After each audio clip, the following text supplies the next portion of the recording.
Raw as a athlete. Hi everyone, it's Yulia from Rawsome Healthy, and Grant Campbell, the ultramarathoner fruitarian man, is back. And this time he's not going to talk about sport, he's going to talk about love. All we need is love in the end. So Grant, firstly, tell us about your race. Less than 24 hours ago I finished a 100-mile race that I completed within 24 hours. I came second. It was extremely hot. It was really tough out there. Drank mostly coconut water. I drank 26 coconuts in the 24 hours, and one papaya and about 12 or 13 mangoes. And yeah, had a wonderful time out there. A lot of great people out there doing very inspiring things. Super. So there was 4 fruitarians running this race. Another guy running 24 hours, and me and Paul ran 6. Yoo-hoo. It rocks. Grant, let's talk about love.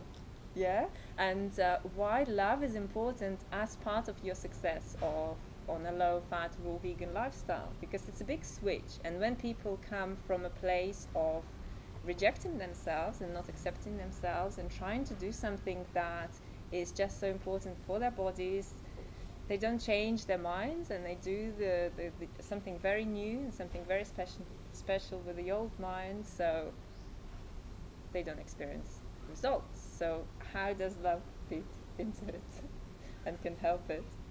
Well, I'd say self-love is very important in life in general, and unfortunately a lot of people don't kind of grow up with that. It's not nurtured into their lives as they're growing up with their families, and so they have to figure it out for themselves.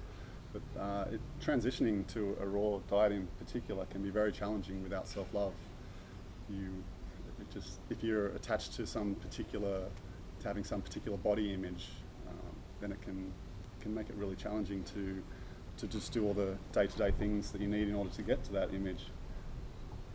Because whenever you have a sort of a bad day or an emotional day or a step, people just tend to just fall back to what they knew before. Whenever they feel vulnerable, say if I go out and do an ultra marathon and I'm not solid in loving myself and wanting to give myself the best in every moment, then I'm going to go back to some cooked diet, or go back to whatever it might be that I guess especially if you don't do what you wanted to do, if you don't achieve your results, and I think this is so important. When you don't experience good days, these are the days, when you're meant to love yourself, but people just want to blank them out. Just like, get rid of these days, they're not happening. But they are, and this is the time to accept yourself. Or I had something cooked, and I'm just bad. I fell off the wagon, and that's it. And this is the time. Okay, I'm gonna really love myself. I'm gonna go back, and it's part of my transitioning. So. Yeah, I think I remember when I first transitioned to a raw diet that I found it really easy to go vegan, but deciding to go raw, I just remember a couple of days where it just really played on my mind, because to me at that time, it wasn't about the animals or about saving the environment or about others. I was going raw. I would have been going raw just for my own health, and I didn't think I was worth it at that time. And so I really struggled with, do I really want to choose this? Do I really want to give up all those foods that I used to love the taste of and go out and eat with other people? But fortunately I did choose the self-love option, and never looked back, because it's amazing. But just when you're caught up in that stimulation of eating salted foods and burned foods, it can be hard to see where you really want to end up, where you want to go.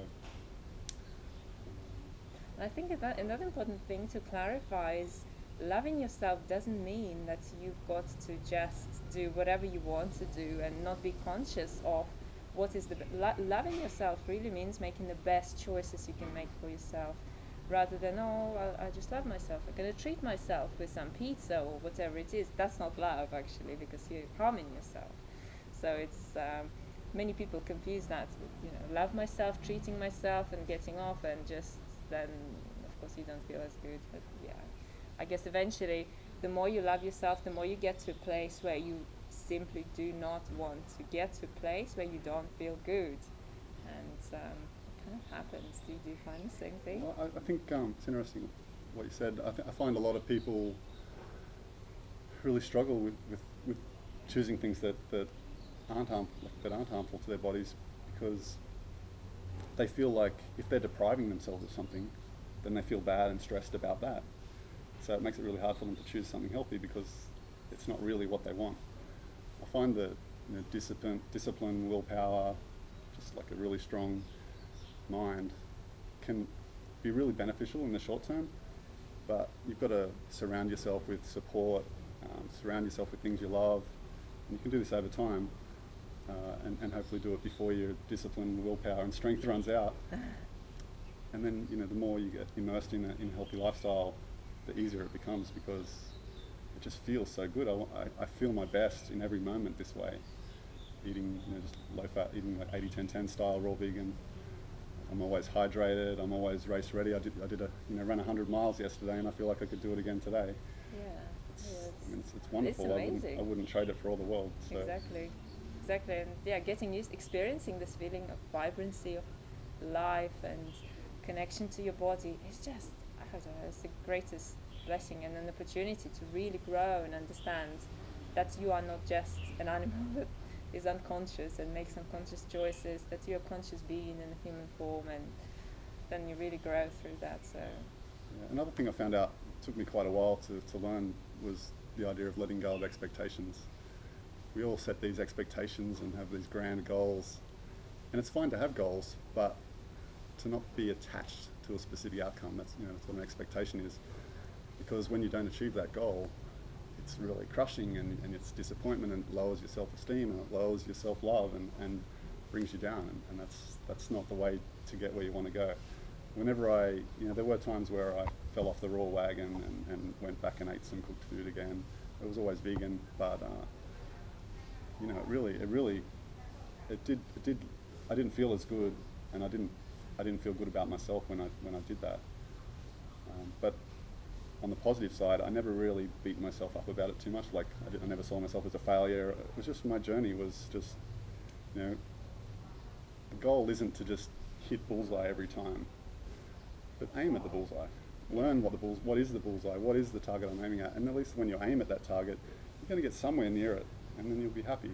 But people that learn about the bullseye, aim at the bullseye, and then when they don't hit the bullseye, they have an expectation of getting a bullseye. When they don't hit the bullseye, it's crushing to them, and then they end up not getting where they want to go. It just brings their just crushes their self-love, basically. So they don't want to love themselves, so then they harm themselves instead. It's an interesting response that we're interesting creatures. It's not about surrender. Yeah, a lot of it is to do with surrender and just not being so attached. I've got to do that, I've got to achieve this, I've got to aim at this, because that's puts so much pressure on you. What if you don't? And all of a sudden, I just naturally want to go that way anyway, but all of a sudden you find yourself in a place where you're not under pressure. You've got a natural desire to grow and to be healthy and to be strong and to be fit. Totally. Yeah, and I find the longer people eat, like a raw vegan, just fresh fruits and vegetable kind of diet without all the condiments and oils, and I just find people become more self-accepting and more accepting of others, and life just gets so much easier and is so much more open to allowing joy into your life. That's right. That's great. That's wonderful. Thank you very much for all this information, and I hope you benefited from it. Please post your comments below. What are your thoughts on self-love? Do you see it as something that can really advance you? Do you see it as something that you still need to develop, and what importance do you place on it? Post your comments below. Thank you, Grant. Thank you very much, everyone. See you again. Bye. Like, subscribe, visit, add, and follow Raw Aussie Athlete.